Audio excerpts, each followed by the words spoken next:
சுத்தம் பண்ண பீஃபில் இஞ்சி பூண்டு பேஸ்ட்டு, மஞ்சத்தூள், உப்பு, கெட்டி தேங்காய் பால் 1/2 கிளாஸ் சேர்த்து நல்லா கலந்து விட்டுட்டு இது ஒரு 4 விசில் விட்டு வேக வச்சு எடுத்துக்கலாம். இப்போ 3 பெரிய வெங்காயம் கட் பண்ணி எடுத்துக்கோங்க நீளமாக. கறி வெந்ததுக்கப்புறம் கறியை மட்டும் வெளியில் எடுத்துடலாம். இந்த கறியில் மிளகாய்த்தூள் கொஞ்சம், மஞ்சத்தூள், கொத்தமல்லி தூள் கொஞ்சம் சேர்த்து நல்லா கலந்து விட்டுட்டு கெட்டி தேங்காய் பால் 1/2 கிளாஸ் சேர்த்து கலந்து விட்டுருங்க.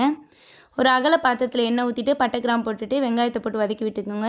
வெங்காயம் நல்லா முருகி இந்த பிரியாணிக்கு போடுற மாதிரி வெங்காயம் நல்லா வறுபட்டதுக்கப்புறம் இஞ்சி பூண்டு பேஸ்ட்டு சேர்த்துக்கோங்க. இதில் மிளகாய்த்தூள், மஞ்சத்தூள் சேர்த்துட்டு நம்ம எடுத்து வச்சுருக்க கறியை சேர்த்துக்கலாம். இது கூடவே கருவேப்பிலை கொஞ்சம் சேர்த்துக்கோங்க. இது நல்லா பெரட்டி விடுங்க. உப்பு பத்தலை அப்படின்னா உப்பு சேர்த்துக்கோங்க. இந்த டைமில் இது சிம்லேயே வச்சு நல்லா கலந்து விடுங்க. கொஞ்சம் நேரத்துக்கு ஒரு தடவை நம்ம குக்கரில் பேலன்ஸ் இருக்கிற தண்ணியை கொஞ்சம் கொஞ்சமாக சேர்த்து நல்லா பெரட்டி விடுங்க. லாஸ்ட்டாக கொஞ்சமாக மிளகு தட்டி விட்டு போட்டு இறக்குனீங்கன்னா சூப்பரான பீஃப் சுக்கா ரெடி. தேங்க்யூ.